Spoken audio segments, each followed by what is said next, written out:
Being alone at home knows it's time for a change. What can they do? Tina's standing by with contractor and author Laurel Sagen to learn more. Hi, Tina. Hi there. Yeah, we're talking about this book, Your Next Move.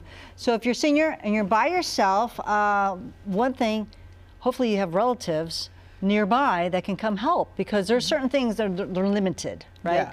Physically. And there's really, here's the thing, we want people to make a plan, right?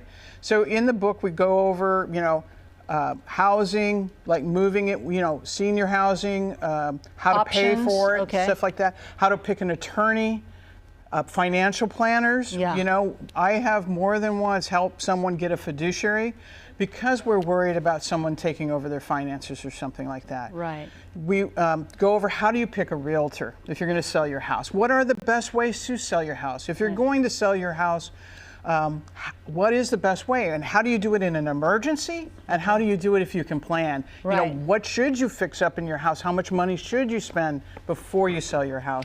Or should you get an investor? The one thing is that seniors a lot of times are very trusting. And you mentioned earlier that sometimes people want to help out and then they end up moving in and taking advantage of these seniors. How can we prevent that? Okay. One is if it's your parents, right? Right. What you can do is review their finances with them once a month, even if you can do it on Zoom. That's one of the great things about the pandemic that really let Zoom, everybody knows how to get on Zoom and Facebook now. And you can also FaceTime. I say I'm a senior too. FaceTime your kids and walk around the house. Ask your mom to walk around the house and show you the house if you can't get out there physically to do it.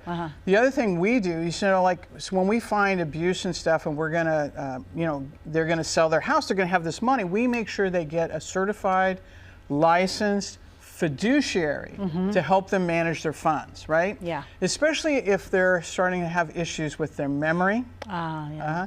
I mean, I just was talking to someone who lives in Michigan. His grandma is here. She had a friend help her with her finances, right? Yeah. And that friend moved into the house. And now he doesn't know, because grandma still trusts that friend. And he sees shenanigans going on. So we're helping him by finding an attorney. I see. And getting a trust set up. Yeah. And getting a fiduciary to oversee the trust, or a CPA or somebody. All right, so you already gave about over 300 books out. Yeah, and please. Last time she was on, which was half an hour ago. Yeah, last January we gave out over 2,000 of the other books. Wow, So that's we're happy to do that because there's a lot of checklists in this. How to pick a contractor, how to pick a realtor, how to pick how do you find a senior housing for yourself, right? Right. What are the ways to pay for that? Yeah. How can you set it up, if you don't have long-term health care insurance? How do you handle that? How do you find the right financial advisor to make sure your money lasts? Things like that. It is called Your Next Move by Laurel Sagen. Now, if you would like this book, just go to our website, check it out. Free. There's laurelhouses.com, and get some good advice. Maybe you have a senior that you're helping and you just need a little bit of advice and a little guidance. Laurel, thank you. Always good to see you. Good to see you too. There you go. Ash, back over to you.